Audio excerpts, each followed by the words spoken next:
Él era conocido como el Sargento Hayes, un nombre que, durante 15 largos años, resonó en los callejones y callejuelas de Bestridge como un presagio sombrío. Nadie se atrevía a cuestionar sus métodos, sus abordajes brutales, su mirada siempre cargada de un desprecio que parecía tener dirección cierta, especialmente para las comunidades minoritarias.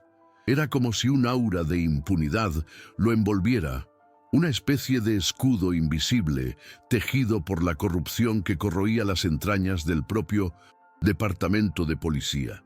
La gente susurraba sobre pruebas forjadas, informes adulterados y testigos intimidados, pero el miedo era un grillete demasiado fuerte para ser roto.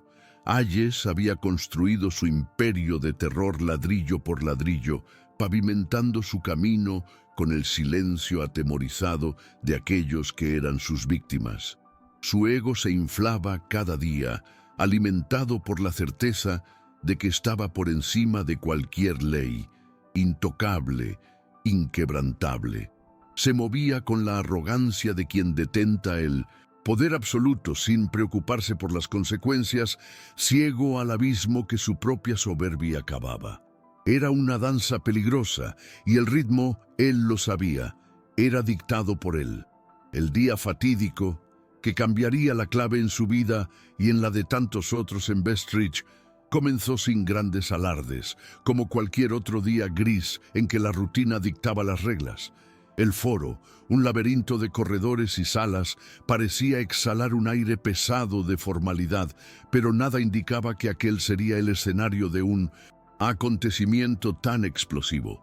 El sargento Hayes, con su uniforme impecable y el distintivo reluciente en el pecho, caminaba por los corredores con su postura de siempre, el mentón erguido y los hombros anchos, imponente como una muralla. Él apenas notó la presencia de la doctora Eliana Torres, que entraba en la sala de audiencias con una dignidad casi palpable, su piel oscura contrastando con el traje bien cortado y la postura erguida. Eliana era nueva en la ciudad, recién llegada como jueza federal, y su reputación de integridad e inteligencia la precedía, aunque Hayes estuviera ajeno a eso, inmerso en su propia burbuja de autosuficiencia. Para él, ella era apenas una más, una mujer negra que cruzaba su camino, sin cualquier peso o relevancia en su universo distorsionado. El aire en la sala de audiencias estaba denso, casi palpable, y un murmullo ahogado acompañaba la movimentación de las personas. Hayes, con su impaciencia crónica, se sentía irritado con la demora, y lo que él veía, como la prepotencia de una jueza que, en su cabeza, no pasaba de ser una burócrata entrometida. Sus ojos chispeaban, reflejando la furia que hervía dentro de él, y en cualquier momento parecía que la explosión sería inevitable. Era una danza peligrosa, y Eliana, incluso sin saberlo, estaba a punto de sentir el peso de aquel temperamento volátil.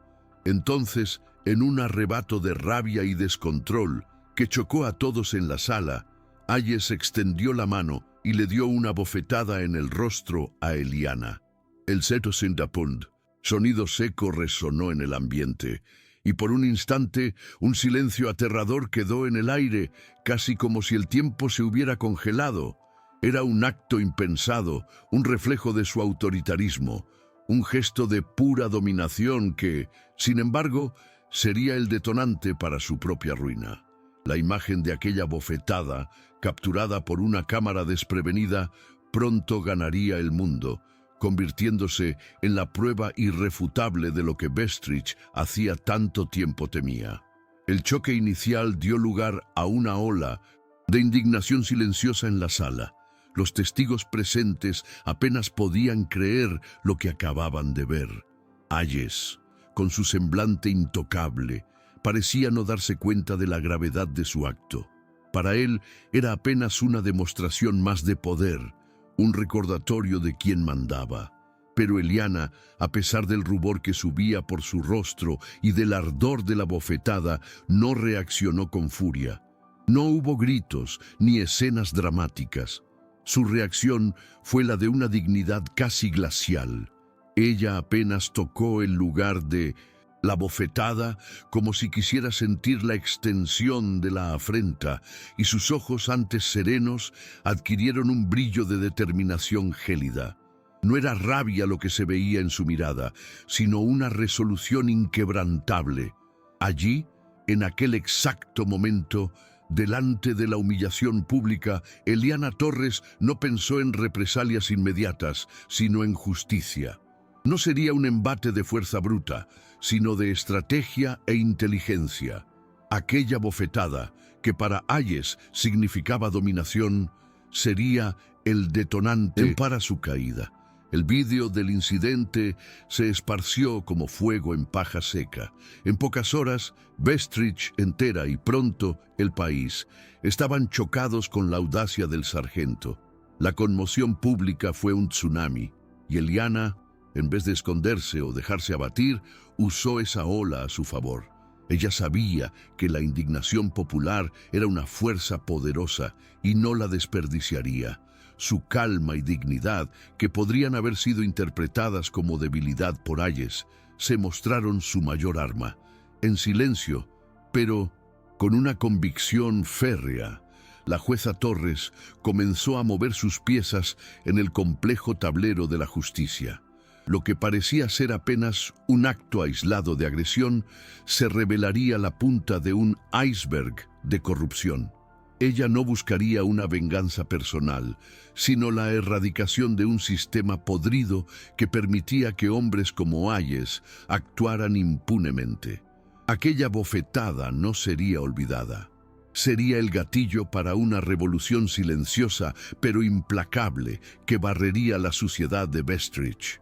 El primer hilo de esa intrincada red de justicia fue tirado por Isabela Reyes.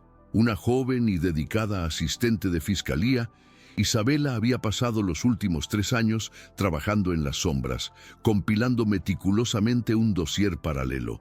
Eran 47 quejas documentadas contra Hayes, detallando su abuso sistemático, especialmente contra víctimas negras y latinas que, por miedo o descreencia en el sistema, jamás habían visto sus voces oídas de verdad.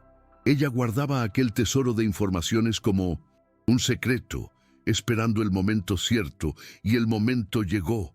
Con la bofetada de Hayes reverberando por toda la ciudad, Isabela sabía que aquella era su oportunidad. Ella buscó a la jueza Torres, sintiendo una mezcla de nerviosismo y esperanza. Al presentar las carpetas repletas de testimonios y pruebas, Isabela vio en los ojos de Eliana no apenas la confirmación de una sospecha, sino la promesa de que aquellas voces finalmente tendrían la justicia que les fue negada por tanto tiempo. Era el primer paso para desmantelar el castillo de cartas de Hayes. El silencio que antes protegía a Hayes comenzó a romperse por todos los lados. Sofía Chen, una policía novata, asiática, que había sentido en la propia piel la brutalidad del sargento, reunió el coraje que ni siquiera sabía que poseía. Un encuentro anterior con Hayes había dejado una marca física, una lesión permanente en la muñeca, resultado de un abordaje violento e injustificado. Pero la cicatriz más profunda era la de la humillación y el miedo. Al ver la postura inquebrantable de Eliana Torres y la iniciativa de Isabela, Sofía sintió que la hora de hablar había llegado. Ella se presentó, con la voz embargada por el recuerdo, pero con la convicción creciendo en su pecho. Su testimonio no era apenas el relato de una agresión física, era la denuncia de una cultura de silencio e intimidación que sofocaba el departamento. La voz de Sofía se juntaba al coro, y a cada palabra, la armadura de Hayes parecía resquebrajarse un poco más. Al ver la postura inquebrantable de Eliana Torres y la iniciativa de Isabela, Sofía sintió que la hora de hablar había llegado. Ella se presentó, con la voz embargada por el recuerdo, pero con la convicción creciendo en su pecho. Su testimonio no era apenas el relato de una agresión física, Era la denuncia de una cultura de silencio e intimidación que sofocaba el departamento. La voz de Sofía se juntaba al coro, y a cada palabra, la armadura de Hayes parecía resquebrajarse un poco más.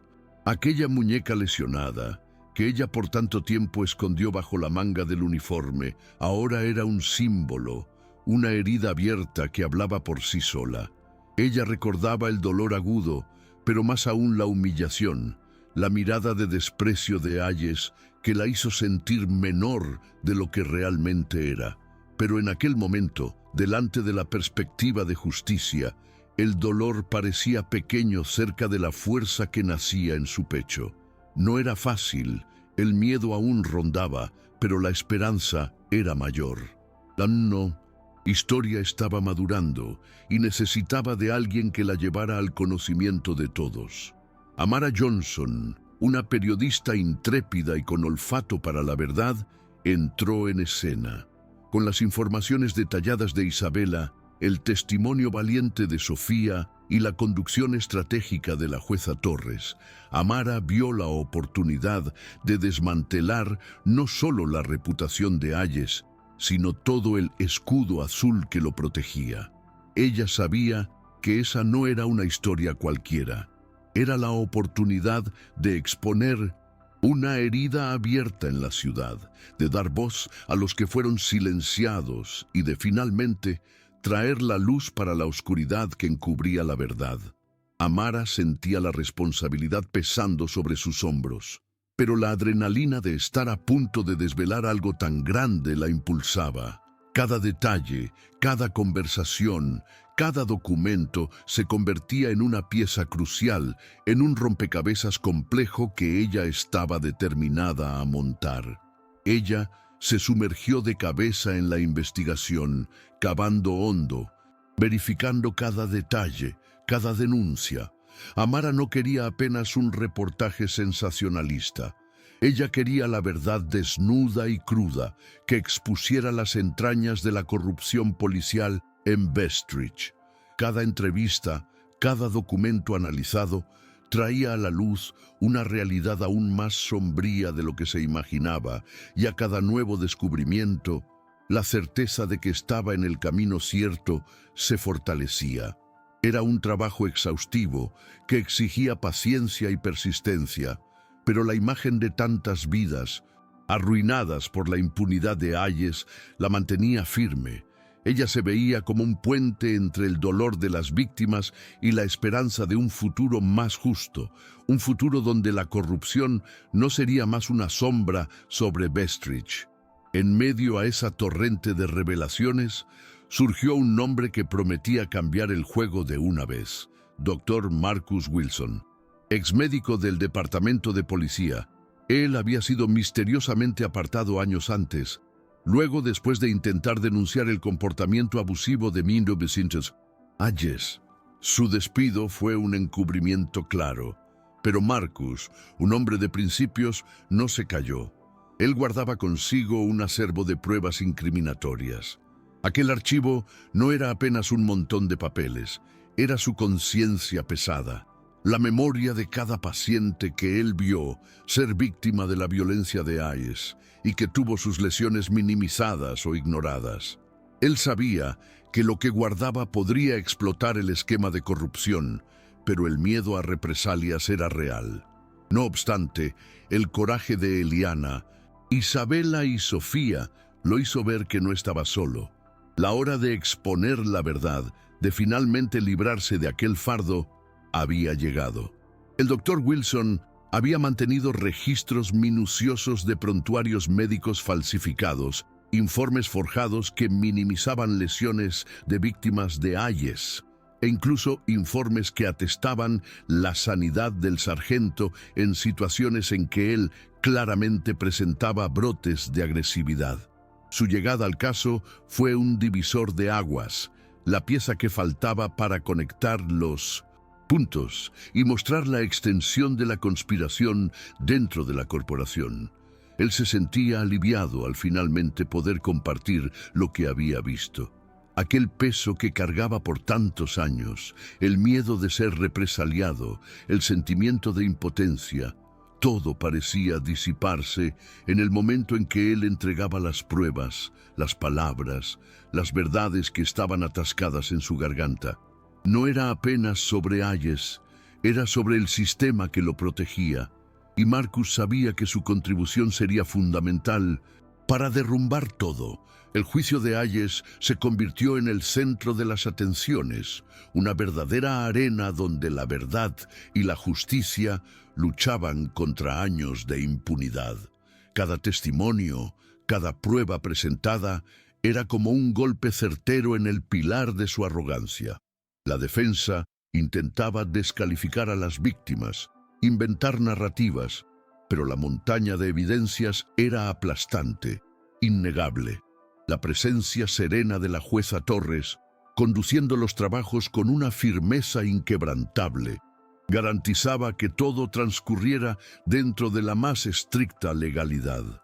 El foro, que antes parecía un lugar impenetrable para la verdad, ahora era el escenario de una revolución, testimoniando la caída de un hombre que se creía intocable y la ascensión de una justicia que Bestridge hacía mucho merecía. Fue durante las investigaciones más profundas, casi por accidente, que el equipo encontró un servidor escondido que se suponía había sido accidentalmente borrado.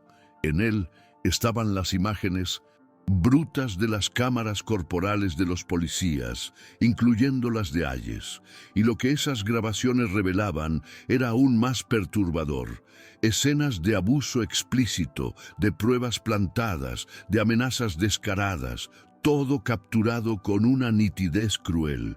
Aquel servidor no era apenas una prueba, era la materialización de su caída. Las imágenes del servidor fueron el golpe final, el clavo en el ataúd de la carrera de Hayes.